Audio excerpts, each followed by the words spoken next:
Hello guys, welcome back to the Terror Tips, and in this video we're going to talk about how to fix Warzone 2.0, which is released very recently, are having high ping issue and how we can fix it. So without wasting time, let me directly get into this. So I'll be providing a link in the description to our article on our website Get Droid Tips, where you can read the same article. So I'll be getting to the point. So the first one you have to do is you just have to check for the COD Modern Warfare ping rate.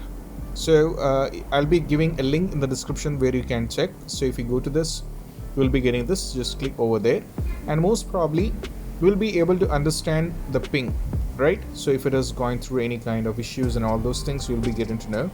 So this is the details of it. First thing is you should be knowing the ping issue or the ping test of your region, and most probably after that you will be able to do necessary steps after that. This is the first step what you have to do. Moving to the next one is all about should be having a good internet connection.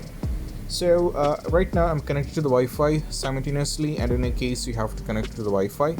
So connecting to the Wi-Fi is quite important, so you should be having good internet connection, or else you will be having the trouble.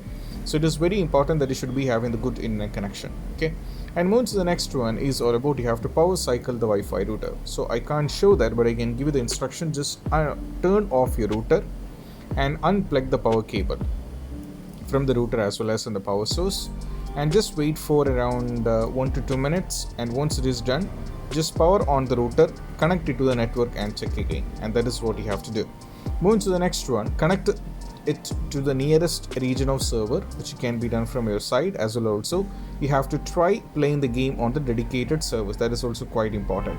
That both are very important, that you have to try with the nearest region as well. Should be playing the game on dedicated servers, and also you should be updating the COD. So if you go to the game, if you right click over here and go to the properties, you'll be getting an option like this. Okay, so just go to the update and always select this one. That means always keep this game updated. You should be selecting this one. You should not be selecting any one of these. Always keep the game updated. So you'll not be getting any option to update, because it will be updated all the time when you're playing the game. So in the background, so this is quite important. Moving to the next one is all about you have to close unnecessary task if it's running in the background. For that, you just go over here in the start, right click and go to device manager. Close this, click on the start, go to task manager, and now from here you have to check. Right now, as you can see, the biggest thing which is running right now in my background is Adobe Premiere Pro, Google Chrome, the screen recorder, photos, Teams, task manager, etc. But in some cases you'll be able to see Discord and any other things as the background process. Many things are running in the background right now, so these all things are draining out my performance. So that is why I'm suggesting only keep the wanted things, and just you should end the task, and most probably you'll be able to good to go, right? And that will be helping guys out. And last and the least one is always depends on some VPN. That's gonna help you guys out. So try using a VPN, connect it to the internet, and once that, just go over here and go to the launch and launch the game. Most probably that will be working out. And these are the possible workarounds which you have to try out when you're having an issue with Call of Duty Modern Warfare 2.0 is having high ping issue, and how we can fix this up. So I hope this video is helpful, and if you find this video helpful, don't forget to subscribe and click on the bell icon for more notifications. See you soon in the next video. Peace out. Bye bye.